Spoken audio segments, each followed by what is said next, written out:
She was there. You can see her smile faint but steady, frozen forever in the grain of a faded photograph. Her hair catches the afternoon light. Her shoulders are turned just slightly as if someone had called her name. And behind her, the blurred shape of trees dissolves into the soft haze of a summer evening. That picture, ordinary, fleeting, meaningless at first glance, was the last moment anyone saw 16-year-old Emily Carter alive. And no one who looks at it now can shake the gnawing feeling that something inside that frame is wrong. Not the way she's smiling, not the way the sky looks. It's something else. A shadow where there shouldn't be one. A suggestion of presence in the stillness. The beginning of a disappearance no one would ever explain. Emily was the youngest of 3 children growing up in the small town of Maple Hollow, Missouri, a place where life seemed simple, defined by church bells on Sundays, the low hum of trucks along Main Street, and the smell of freshly cut grass clinging to summer air. People didn't lock their doors. Strangers nodded as they passed, eyes familiar footsteps unhurried. Emily fit into that rhythm, quiet, thoughtful, known to scribble lyrics in the corners of her notebooks and sit for hours sketching the sycamore trees behind her house. She wasn't the kind of girl who drew suspicion or notice. She wasn't the kind of girl you'd expect to vanish. The day of the photograph was June 12, 1998. School had ended just a week before, and the town carried that restless, buzzing warmth of teenagers let loose into summer. Families gathered at Lake Waverly, a stretch of still water ringed with pines, its surface glittering beneath the relentless sun. You could hear the metallic slam of car doors, the ripple of laughter bouncing over the lake radios, crackling with half-tuned pop songs. Emily's family set up a picnic table at the edge of the shore, sand still damp from the night before, the air heavy with the smell of wet earth and gasoline from passing boats. Her mother remembered the way Emily lingered by the water that afternoon. Shoes kicked off toes buried in the sand, her gaze caught by something out past the line of trees. When her brother lifted the camera and called her name, she turned slowly, almost reluctantly. The shutter clicked. The photograph was taken. Hours later, when the sun dissolved into a syrupy orange haze and the families began folding blankets, Emily was gone. At first, there was denial. Her father swore she'd only wandered off to use the restroom, or maybe she was helping another family pack up. Her brother laughed nervously, insisting she'd show up in a minute, that Emily was always drifting, always distracted. Her mother combed the shoreline, calling her name into the dusk, her voice bouncing back faintly against the still water, too soft, too hollow. Minutes stretched into hours. The woods pressed closer with every call unanswered, every flashlight beam swallowed by the trees. What began as mild confusion curdled into something darker suspicion. The lake was searched first. Men waded knee-deep into the black surface, their flashlights cutting thin, trembling paths across the ripples. The smell of algae and gasoline clung to the air. Nothing. Search dogs were brought in, paws pressing into wet sand, ears pricked, but their movements were erratic, circling back to the same patch of shore where Emily had last been seen. Her scent stopped abruptly at the edge of the trees, as though the earth itself had swallowed her. By midnight, the lakefront was a scatter of police cars and volunteers. Radios crackled with static voices, sharp and disjointed. Search grid 3 clear. Nothing by the boathouse. No sign. The night grew colder, every breath clouding white against the air. Somewhere deep in the woods, an owl let out a low, mournful cry. Emily's mother refused to leave. She stood at the shore, arms wrapped tight around herself, staring out into the endless black water, as if it might spit her daughter back at any moment. Behind her, the photograph sat inside the camera, undeveloped, still hiding its terrible secret. As days bled into one another, panic took hold of Maple Hollow. Flyers appeared on every telephone pole, Emily's face staring out in grainy black and white. Her smile, once casual, now looked fragile, desperate. Classmates whispered in hallways. Teachers fell silent mid-sentence. Families double-checked their locks for the first time in years. Something had pierced the skin of the town, leaving everyone raw, exposed. The search widened. Helicopters scoured the woods blades, slicing the heavy summer air. Dive teams dragged the lake, pulling up branches slick with mildew fishing nets, long abandoned but never a body.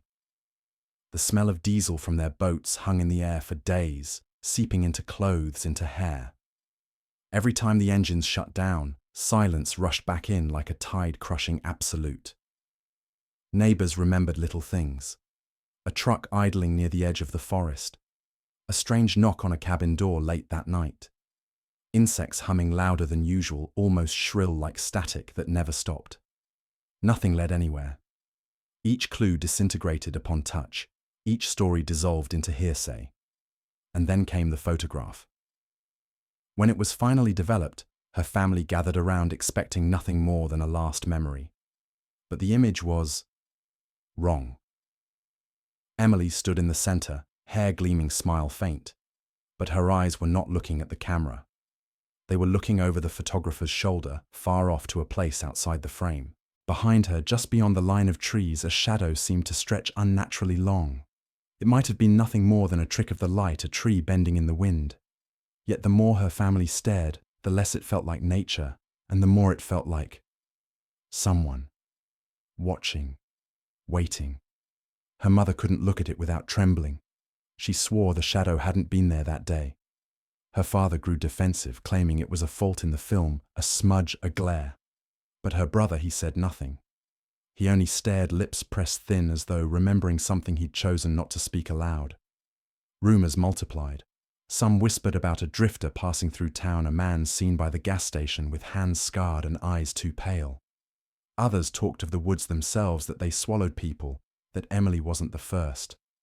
Old stories resurfaced of vanished hunters, of a family wagon found abandoned near the lake decades earlier, horses gone, belongings still inside.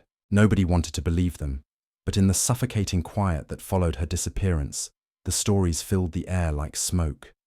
Weeks passed. The search dwindled. Volunteers returned to their lives. Search parties shrank to a handful of deputies, and eventually even they stopped walking the woods. But Emily's family never left the shore. They returned every evening as the sun fell, and the lake swallowed the last of the light, calling her name into the silence. Always waiting for an answer that never came. And yet the lake never gave her back. Summer drained into fall, but Emily's absence clung to Maple Hollow like a wound that would not heal. Every corner of town seemed haunted by her name. Every silence carried her shape. The once carefree streets now moved slower conversations, breaking off whenever her face appeared on bulletin boards or in the evening news. A girl had vanished, not in some distant city, not in a place of danger, but here among them beneath the same sky on soil they thought was safe. Her mother stopped sleeping in her own bed. Instead, she laid blankets across the couch by the front door, as though waiting for Emily to walk back in barefoot, apologetic, carrying some impossible explanation.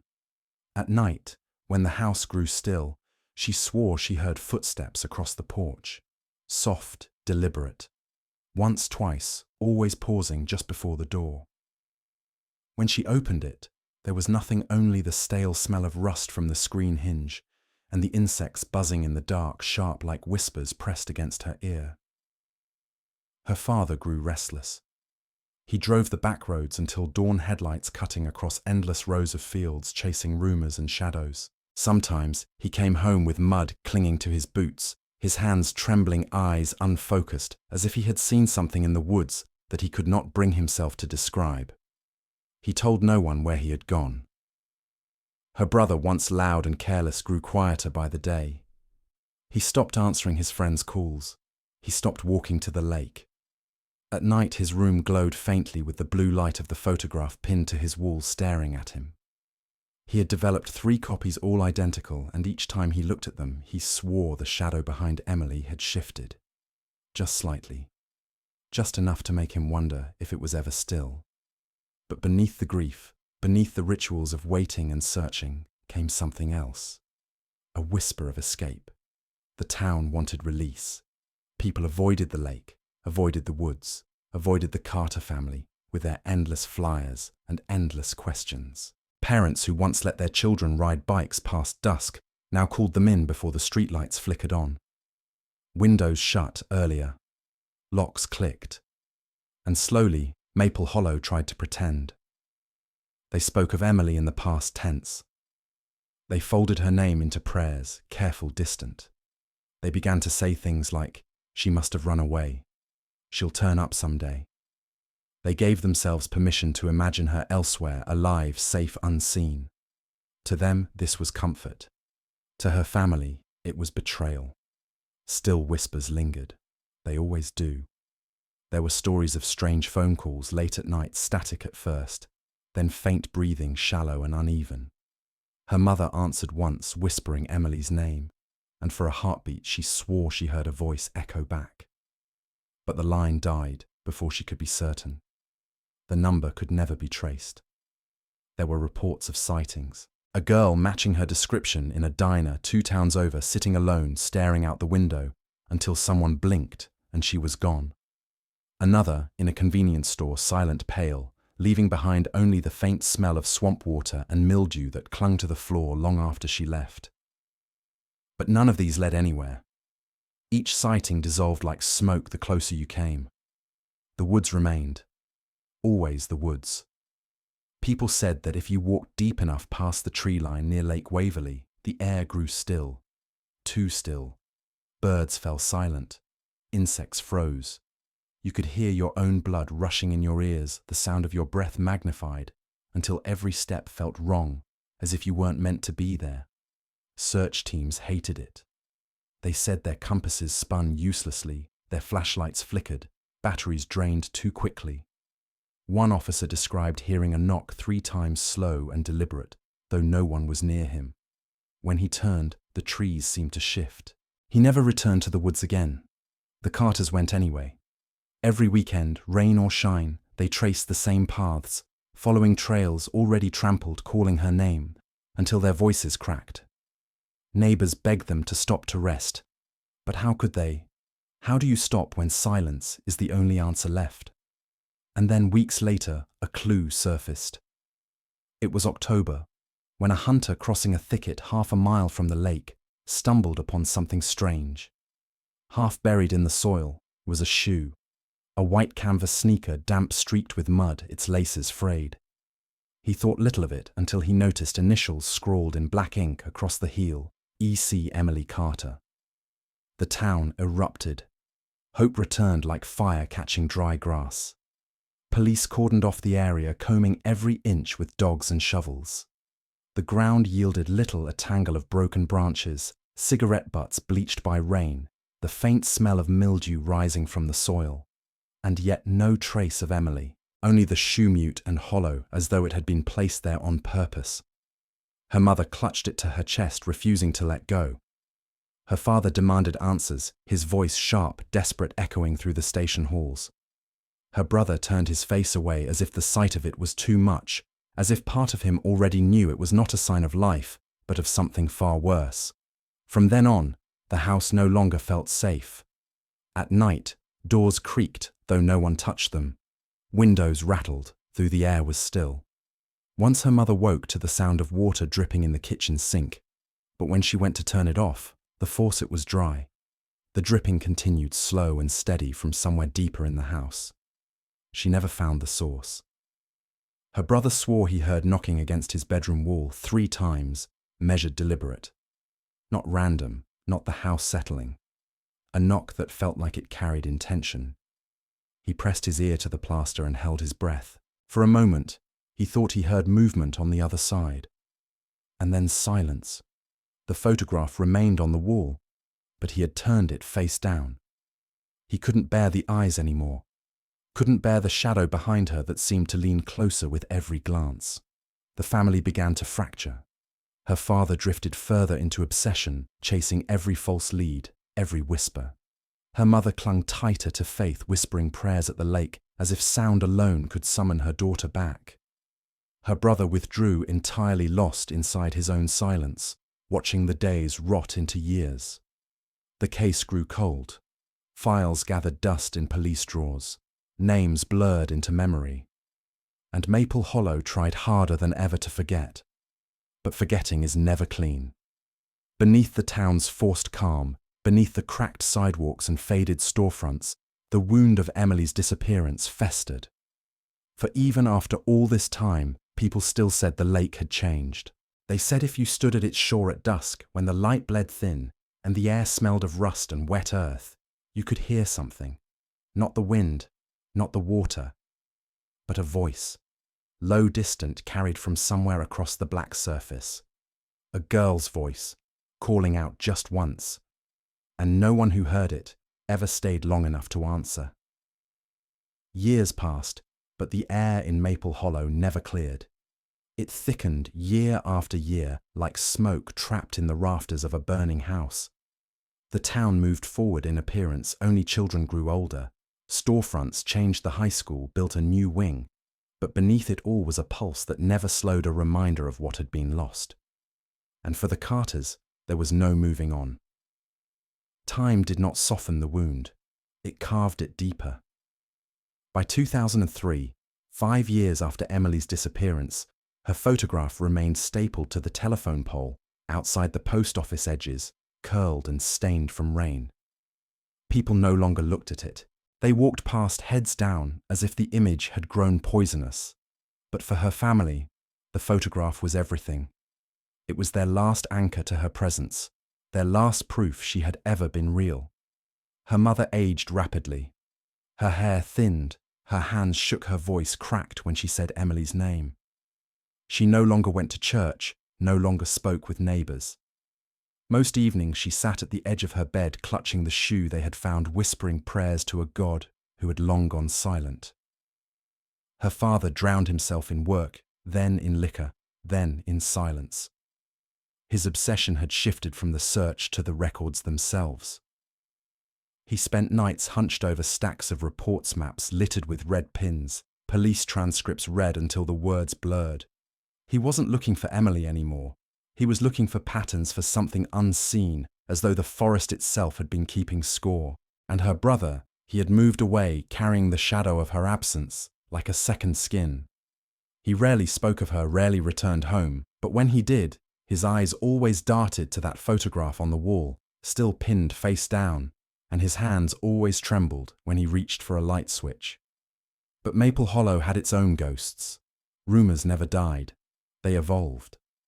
Some swore Emily had been taken by a drifter buried deep in the woods, where roots had long since claimed her. Others whispered about the lake, that it held her body pressed into the silt, preserved in silence. But the strangest stories came from those who claimed they'd seen her. One woman driving home late at night said she spotted a girl standing on the shoulder of the highway, pale, barefoot, her hair damp clinging to her face. The woman slowed, rolled down her window to call out, but when she blinked, the girl was gone, leaving only the smell of swamp water seeping into the car. The woman never drove that road again. Another man camping near the lake woke in the middle of the night to a sound like knocking. 3 times steady, deliberate, coming from outside his tent. He froze, heart pounding, and when he finally unzipped the flap, no one was there. But in the morning, pressed into the dirt just feet from his campfire, were footprints, small, bare, leading toward the water and then vanishing. Still, the authorities insisted there was nothing. No evidence, no body, no crime. Emily's name slipped from their reports into the cold archives of unresolved cases. To them, she was another statistic. To Maple Hollow, she was a curse. But the Carters could not escape, not even when they tried. In 2007, her father received a package in the mail, no return address. Inside was a single photograph printed on cheap, glossy paper. It was the same photograph taken on the day she vanished, but altered. The shadow behind her was darker now, sharper, stretching closer toward her shoulder. Her eyes, once turned slightly to the side, now seemed to stare directly at the camera, directly at him. He showed it to no one. He buried it in the back of his desk drawer, locked away, but from that day forward, he began to waste away. His drinking worsened. His health collapsed. By the winter of that year, he was gone, his body found in the very woods he had searched so tirelessly, slumped against a tree, as though he had finally surrendered to the silence. Her mother followed, not long after, her body frail, her spirit starved of hope. She died clutching Emily's shoe lips parted, as if she had been whispering her daughter's name in her final breath. And so the burden passed to her brother. He returned to Maple Hollow, reluctantly, a grown man now, but carrying the same fear he had borne as a boy. He inherited the house, the belongings, the silence. But most of all, he inherited the photograph. It haunted him. He couldn't look at it, couldn't destroy it. It sat in his drawer heavy as a stone, as if it demanded his attention. And sometimes late at night, when the house groaned and the air smelled faintly of mildew, he swore he could hear it. A faint scratching. Not from the walls, not from the floor, from inside the drawer where the photograph lay. At first he told himself it was imagination, grief, the tricks of a tired mind. But then the knocking came, slow, deliberate, 3 times against the wall beside his bed. He pressed his palm to the plaster, breath-shallow, heart hammering, and faintly, he felt it, a vibration in the wall, as though someone on the other side had answered. That night, he dreamed of Emily. She was standing at the edge of Lake Waverley, her hair damp, her eyes wide, her lips moving soundlessly. He tried to call to her, tried to run toward her, but the ground beneath his feet turned soft, sucking him down. He woke, gasping, his sheets damp with sweat, the smell of swamp water thick in his throat. He told no one, but he began to write everything down, every sound, every dream. Every moment when the air grew heavy, when the silence pressed too close. He wasn't sure if he was unraveling, or if Emily was reaching out to him through the years. And then in 2012, 14 years after she vanished, something happened that shook him to his core. It was a letter. Handwritten, folded into an envelope, slipped beneath his door. No address, no stamp. Only his name written in thin, shaky letters. Inside was a single sheet of paper. It said, "She is not gone. She is waiting where the water swallows the sound." There was no signature, no explanation, just those words. He drove to the lake that night. The air was bitter cold, the trees skeletal against the sky. The surface of the water was black, swallowing the moon, swallowing the stars. He stood at the shore, breath-visible hands trembling, listening. At first there was nothing. Only silence, but then faintly carried across the surface of the water he heard it. A voice, low, distant, stretched thin. A girl's voice, calling his name. The sound carried only a moment, but it was enough. Enough to anchor itself in him like a hook. A girl's voice stretched thin by distance, rising faintly from the black expanse of Lake Waverley. He froze every hair on his body, raised every instinct, screaming to run. And yet he couldn't move. He could only listen. It came again, softer this time, almost lost in the hush of the night air. His name. Drawn-out syllables, heavy, as though spoken from beneath water. He staggered closer to the shoreline, his shoes sinking into the damp earth. The lake gave nothing back, but its own silence, its surface swallowing every ripple. But the smell was there, wet, metallic, sharp with mildew, and the air was colder than it should have been. He stayed until his breath came in shallow gasps, until the voice faded completely, until the silence grew unbearable. And then he left, stumbling back through the woods, his flashlight beam shaking across the trees. Behind him, the lake remained still, black, endless. That night he dreamed of her again. Emily standing at the tree line, her skin pale, her clothes damp, her eyes too wide. Her lips moved, but no sound came. Behind her the shadow stretched again, long and deliberate, wrapping itself toward her like smoke. He woke, gasping, his room reeking faintly of swamp water, though his windows were shut. From that point forward, he was consumed. He returned to the lake every night, sometimes at dusk, sometimes at midnight, standing at the water's edge, listening. Most nights there was only silence, but sometimes, just sometimes, he heard it again. His name drawn out, fragile, as though carried by something that did not want him to hear. He began recording the nights, leaving a small tape recorder running by the shoreline. Hours of static, hours of stillness, until one night, weeks later, he played back the tape and froze. Beneath the hum of insects, faint but clear, came 3 knocks, measured, deliberate, echoing against nothing. Then silence. Then a whisper, a girl's voice. He rewound it again and again, the sound burning into his ears until he could no longer convince himself it wasn't real. But what chilled him most was what came after. A sound, low, guttural, almost animal. Not human, not familiar. Something that breathed too heavily, too close to the recorder, before dissolving into static. He stopped sleeping. His nights became a cycle of waiting, recording, listening, replaying. His house grew thick with mildew dishes stacked, untouched curtains drawn. He was unraveling, and yet he couldn't stop. Because every time he heard her voice, every time it cut through the silence, he felt her pulling him closer. And then another letter. This time slipped beneath his windshield wiper as he left the grocery store. No one saw who placed it there. He tore it open, hands trembling, and read, "You must see what the water hides." No explanation, no signature, only that single line. That night he returned to Lake Waverley with a lantern and a shovel. He walked along the shoreline until the lantern flickered its light, bending strangely as though the air itself was resisting. He chose a spot near where the shoe had once been found and began to dig. The soil was damp, clinging to the metal, heavy with the smell of rust and decay. He dug until his hands blistered, until the earth seemed to groan beneath the weight of his effort. And then his shovel struck something hard. He froze, breath sharp. He brushed away the soil with his bare hands until the shape revealed itself. A wooden box swollen with moisture, its lid warped. He pulled it free, heart-hammering hands shaking so violently he nearly dropped it. He forced the lid open. Inside, wrapped in rotting fabric, was a stack of photographs. Dozens of them. All of Emily. Not just the one taken that day, but others, her at school, her walking home, her sitting beneath the sycamore trees behind their house. Each one candid, taken from a distance, as if someone had been watching her for months, years. And at the back of the stack, a final photo.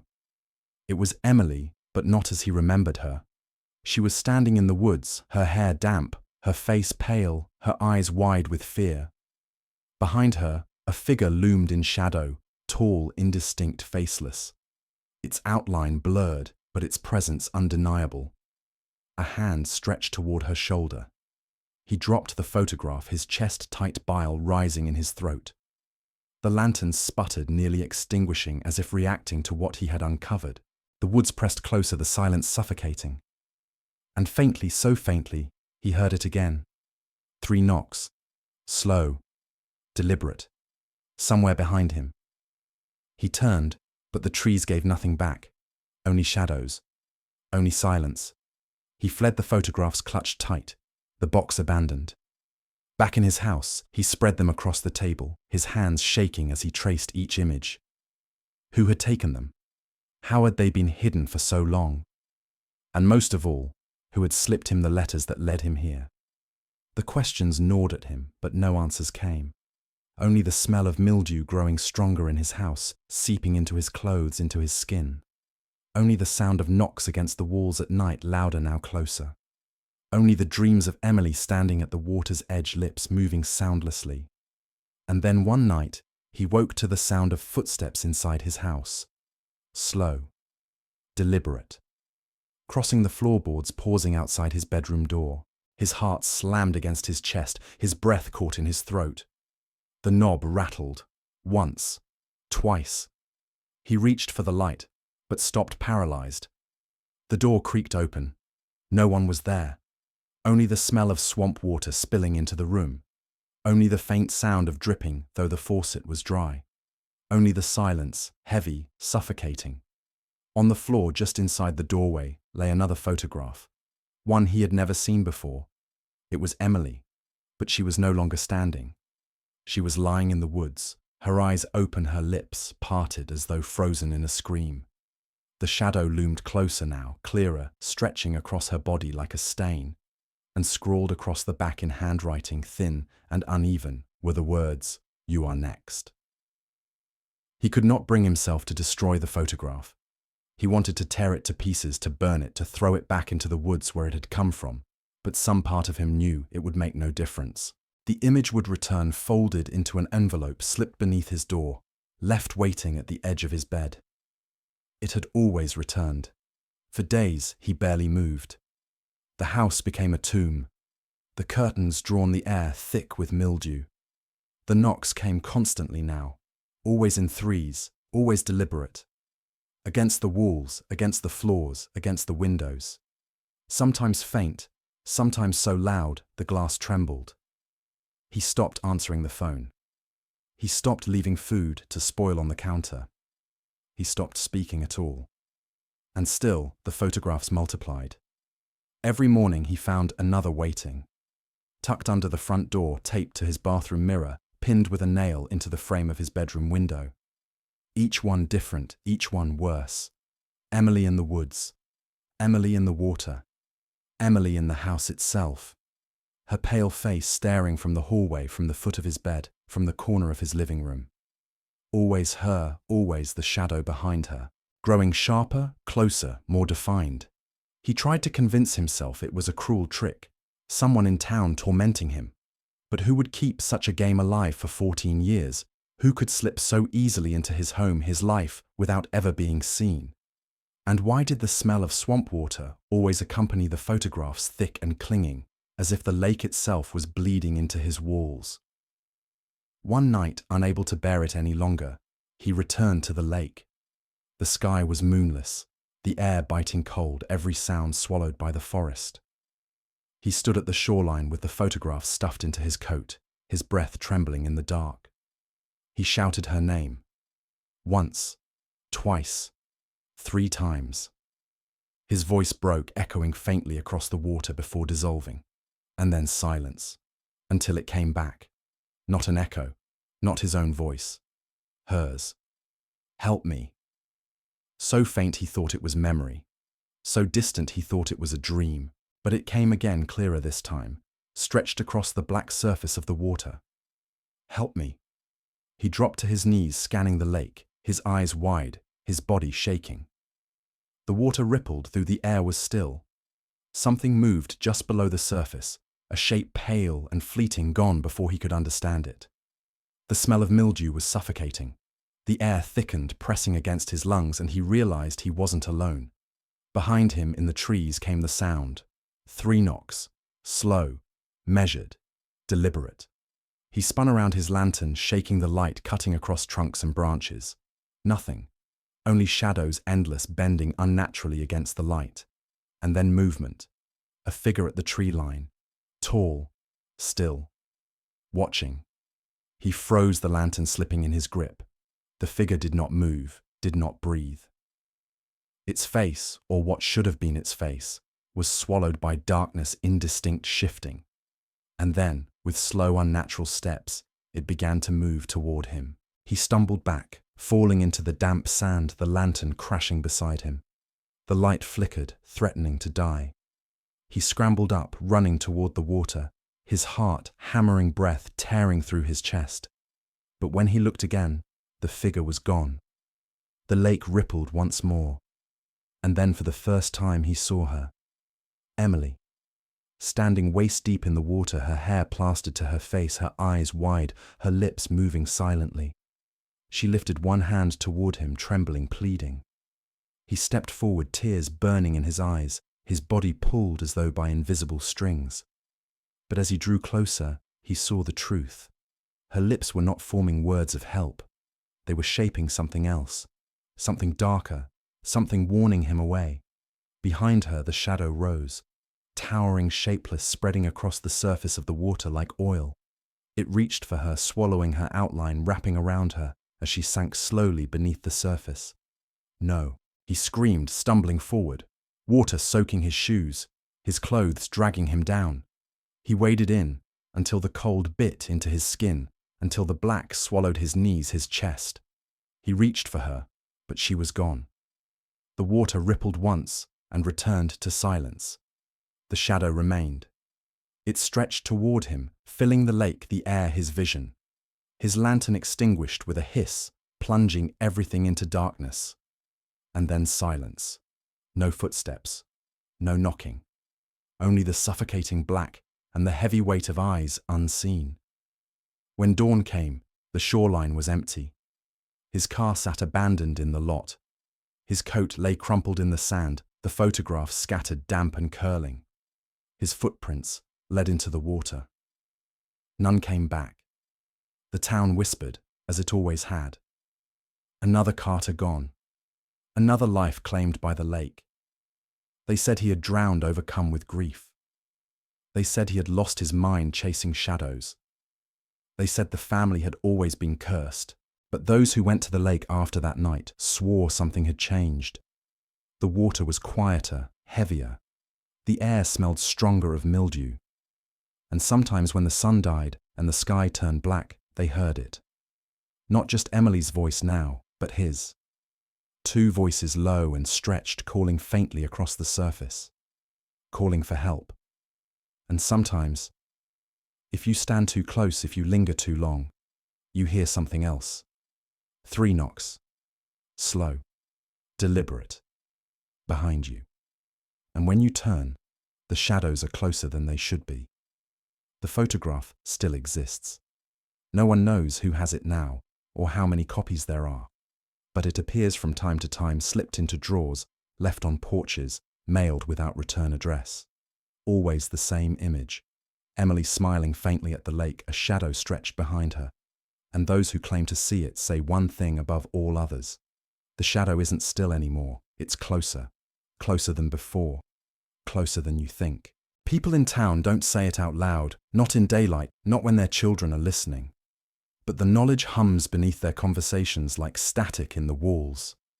They avoid the shoreline after dark. They keep their curtains drawn on moonless nights. They whisper about the Carters, about Emily, about her father. But their words are soft, brittle, as though speaking too loudly might draw attention from something listening just beyond the tree line. And yet, the photographs keep appearing. One surfaced in the public library, tucked into the pages of a book that hadn't been checked out in years. Another was nailed to the door of the diner, the wood around it splintered, as though someone had driven the nail in with unnatural force. A third was found by children at the bus stop, folded neatly, waiting in the grass as if placed there by invisible hands. Each one the same. Emily, the lake, the shadow behind her. But it isn't the same. Those who have seen the photographs swear it's changing slowly, frame by frame, as though documenting something that continues to unfold long after the shutter closed. The smile fading, the water darkening, the shadow stretching wider, higher, swallowing more of the frame. And always, always closer. Some say it's not a shadow at all, but a figure blurred and shifting, caught in the act of stepping forward. Toward the girl, toward the camera, toward us. It would be easy to dismiss it, to say it's nothing more than tricks of light, stories spun from grief, from fear, from guilt. But the photographs do not lie. They keep moving, evolving, recording something we were never meant to witness. The families who keep them, those brave or foolish enough to tuck them into drawers or lock them in boxes, tell of nights when they wake to the sound of knocking, always in threes, always at the same time.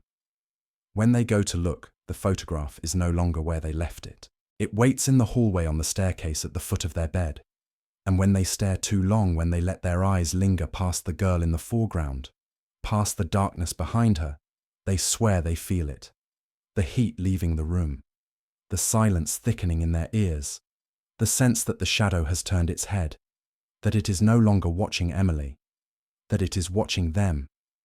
They say the Carters were cursed, that the family brought something back with them from the woods long before Emily was born, that the lake is nothing more than the surface of a door, and once opened it never fully closes again.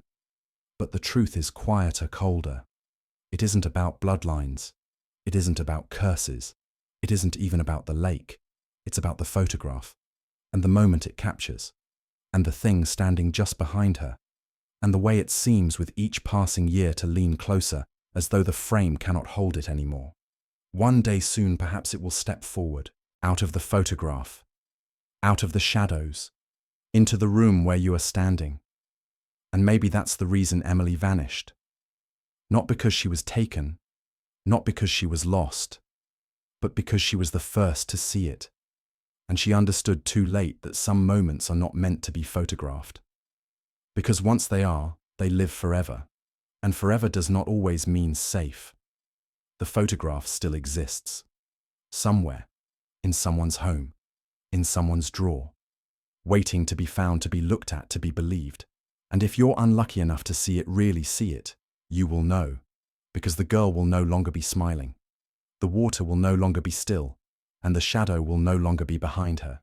It will be beside you, closer than you think.